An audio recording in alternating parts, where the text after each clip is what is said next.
Hello guys, आप देख रहे हैं financial goals the retailers point. दोस्तों आज के वीडियो में मैं यहाँ पर आपको बताने वाला हूँ कोलेटरल मार्जिन की सारी डिटेल रिगार्डिंग एंजल ब्रोकिंग। तो दोस्तों इस वीडियो में मैं यहाँ पर आपको क्या कवर करने वाला हूँ। दोस्तों आज हमारी डेट है 17 मार्च 2021।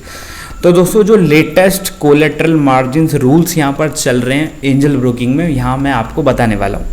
तो दोस्तों इस वीडियो में यहाँ पर हम क्या कवर करने वाले हैं, पहले मैं वो आपको बता देता हूँ। तो सबसे पहले यहाँ पर हम बताएंगे कि स्टॉक्स, लिक्विड बीज, निफ्टी बीज अगर यहाँ पर आप कोलेटरल करते हैं तो आपको कितना % यहाँ पर मार्जिन मिलेगा। दूसरा दोस्तों यहाँ पर अगर आप कोलेटरल मार्जिन करते हैं तो आपको क्या क्या चार्जेस फेस करने पड़ सकते हैं, आपको पे करने पड़ेंगे, वो भी यहाँ पर हम इस वीडियो में बताने वाले हैं। उसके बाद यहाँ पर अगर आप दोस्तों कोलेटरल मार्जिन को होल्डिंग बेसिस पर यहाँ पर रखना चाहते हैं तो आप कितने दिन तक मैक्सिमम यहाँ पर रख सकते हैं, तो वो यहाँ पर मैं बताने वाला हूँ। तो दोस्तों सबसे पहले यहाँ पर मैं आपको बताऊँ कोलेटरल मार्जिन की डेफिनेशन, एक्चुअल में कोलेटरल मार्जिन होता क्या है।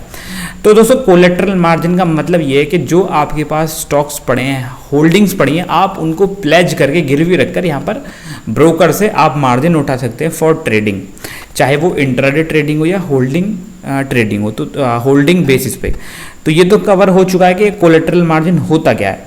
तो सबसे पहला डाउट ये है कि दोस्तों कि आप किस इंस्ट्रूमेंट पर आप यहाँ पर कोलेटरल मार्जिन ले सकते हैं। तो सबसे पहले यहाँ पर हम बात करेंगे लिक्विड बीज, जो बीज होती है, निफ्टी बीज होती है, आप उन पर कोलेटरल मार्जिन ले सकते हैं अप टू 80%। ठीक है। और दोस्तों अब इसका मतलब कि आप ये समझिए कि अगर मान लो आपके पास 1 लाख रुपए की होल्डिंग पड़ी है लिक्विड बीज में या निफ्टी बीज में, तो अब 80% मतलब 80,000 रुपये आप यहाँ पर क्या ले सकते हैं, उनका कोलेटरल मार्जिन ले सकते हैं फॉर ट्रेडिंग। अब दोस्तों बात करते हैं हम अपने स्टॉक्स पे। अगर मान लो आपके पास कोई स्टॉक्स की होल्डिंग बढ़ी है एंजल ब्रोकिंग में और उन पर आपको यहाँ पर कोलेटरल मार्जिन लेना है, तो दोस्तों कितना मिलेगा। क्वेश्चन बहुत बड़ा क्वेश्चन है। तो मैं आपको बता दूं कि दोस्तों डिपेंड करता है कौन सा स्टॉक आपकी होल्डिंग में पड़ा है। बट दोस्तों मैं फिक्स आपको बता दूं कि मैक्सिमम आपको 80% यहाँ पर आप यहाँ पर कोलेटरल मार्जिन ले सकते हैं। अगर आपका जो स्टॉक्स है कौन सा स्टॉक है वो डिपेंड करता है, आप वो चेक करेंगे ये एंजल ब्रोकिंग्स वाले कि आपके पास कौन से स्टॉक्स हैं। तो मैक्सिमम आपको 80% यहाँ पर कोलेटरल मार्जिन मिल सकता है, डिपेंड करता है कौन कौन सा स्टॉक आपके पास है। अब दोस्तों यहाँ पर बात करते हैं हम कि अगर आप कोलेटरल मार्जिन लेते हैं तो आपको क्या क्या चार्जेस फेस करने पड़ सकते हैं। तो दोस्तों सबसे पहला चार्जेस है ब्रोकरेज। तो दोस्तों ब्रोकरेज तो आपको पे करनी पड़ेगी, वो तो यूनिवर्सल है। वो आप कोई भी इंस्ट्रूमेंट में आप ट्रेड करें, आपको ब्रोकरेज तो अलग चार्ज होगा, वो तो आपको पे करने पड़ेगी। दोस्तों दूसरा सबसे बड़ा चार्ज है अगर एंजल ब्रोकिंग में आप कोलेटरल मार्जिन लेते हैं तो दोस्तों यहाँ पर क्या पड़ता है, जब आप किसी भी स्टॉक को अगर कोलेटरल मार्जिन पर बाई करते हैं और देन सेल करते हैं तो जो कि कोलेटरल चार्ज जिनको बोला जाता है वो कितना पड़ेगा, वो पड़ेगा दोस्तों 20 rupees plus 18% GST on by side और 20 rupees plus 18% GST on sell side, मतलब 23.6 रुपीज़ ऑन बाई साइड और 23.6 रुपीज़ ऑन सेल साइड। तो ओवरऑल दोस्तों ये पड़ गया 47 रुपीज़ के आसपास। तो दोस्तों पहला चार्ज हो गया ब्रोकरेज, दूसरा चार्ज हो गया दोस्तों क्या, कोलेटरल मार्जिन का चार्ज, जो कि पड़ेगा अप्रॉक्स 47 रुपीज़। ठीक है। तो दोस्तों ये तो हो गया चार्ज। अब दोस्तों यहाँ पर होल्डिंग बेसिस पर एक और चार्ज यहाँ पर पड़ता है। देखो आप दो तरीके से यहाँ पर ट्रेड कर सकते हैं। आप कोलेटरल मार्जिन को लेकर आप इंट्राडे बेसिस पर भी ट्रेड कर सकते हैं और यहाँ पर होल्डिंग बेसिस पर भी ट्रेड कर सकते हैं। तो मान लो अगर आप कोलेटरल मार्जिन लेकर होल्डिंग बेसिस पर ट्रेड करते हैं तो आपको यहाँ पर कितना इंटरेस्ट रेट इनको पे करना पड़ेगा, ये बहुत बड़ा मुद्दा है। तो दोस्तों मैं आपको बता दूं वो पड़ेगा आपको 0.049% पर डेली बेसिस। अब दोस्तों इसका मतलब क्या है वो मैं आपको यहाँ पर समझा देता हूँ। मान लो अब मैं आपको एक छोटा एग्जांपल देता हूँ।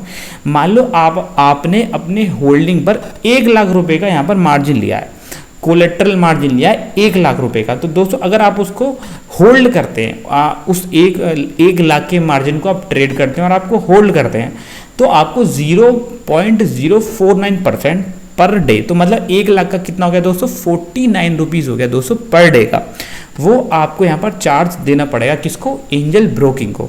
तो 49 रुपये कितने पे पड़ा दोस्तों, 1 लाख रुपए पर 49 रुपये आपको यहाँ पर चार्ज देना पड़ेगा होल्डिंग बेसिस पर। ठीक है, ये हो गया डेली बेसिस पर। तो दोस्तों आप दूसरा क्वेश्चन ये बैठता है कि आप उसको कितने दिन तक आप उसको होल्ड कर सकते हैं। मान लो आपने कोलेटरल मार्जिन लिया तो आप उसको कितने दिन तक होल्ड कर सकते हैं। तो दोस्तों सिंपल आंसर है मैक्सिमम 7 डेज। तो दोस्तों 7 डेज़ का मतलब ये हो गया कि जो अब इसमें बहुत से लोगों को डाउट आ जाता है कि 7 डेज़ का मतलब, 7 डेज़ का मतलब दोस्तों सिंपल ही है कि उसमें जो हॉलीडेज़ वगैरह है वो सब इंक्लूड हो जाएंगी। ऐसा नहीं है कि सैटरडे संडे काउंट नहीं होगा। मतलब अगर आज आपने कोई शेयर बाई किया कोलेट्रल मार्जिन पर, तो आज से 7 दिन वो पोजीशन आपको स्क्वायर ऑफ करनी पड़ेगी और पर डे आपको 0.049%, मतलब अगर 1 लाख रुपए का आपने मार्जिन लिया तो 49 रुपीज़ पर डे यहाँ पर लेना पड़ेगा। तो दोस्तों ओवरऑल और चार्जेस क्या हो गए वो मैं आपको एक बार डिटेल में बता दूँ। होल्डिंग बेसिस का हो गया 0.049%, सेकेंड चार्ज हो गया दोस्तों को ब्रोकरेज का, और थर्ड चार्ज हो गया कोलेट्रल चार्जेस जो कि होता है 20 + 18% on by side, 20 + 18% GST on sell side. तो अप्रॉक्स 47 रुपीज़ यहाँ पर हो चुका है। तो दोस्तों ये ओवरऑल यहाँ पर मैंने आपको बताया कोलेट्रल मार्जिन का पूरा सिनारियो क्या होता है अगर आप एंजल ब्रोकिंग में करते हैं। तो दोस्तों ये मैंने आपको मोटा मोटा यहाँ पर बता दिया। अगर आपको अभी भी कुछ भी डाउट रह जाता है, ठीक है, तो नंबर मेरा मैं आपको यहाँ पर दे दूंगा, डिस्क्रिप्शन में मेरा नंबर आपको मिल जाएगा। तो आप कभी भी बेहिचक आप कभी भी कॉल कर सकते हैं और इसके रिगार्डिंग कुछ भी डाउट यहाँ पर पूछ सकते हैं। अभी के लिए मैं वीडियो को यहाँ पर खत्म कर रहा हूँ। अगर वीडियो अच्छी लगी तो लाइक करना, कमेंट करना, शेयर करना। अभी के लिए मैं दोस्तों वीडियो खत्म करता हूँ। बाय दोस्तों।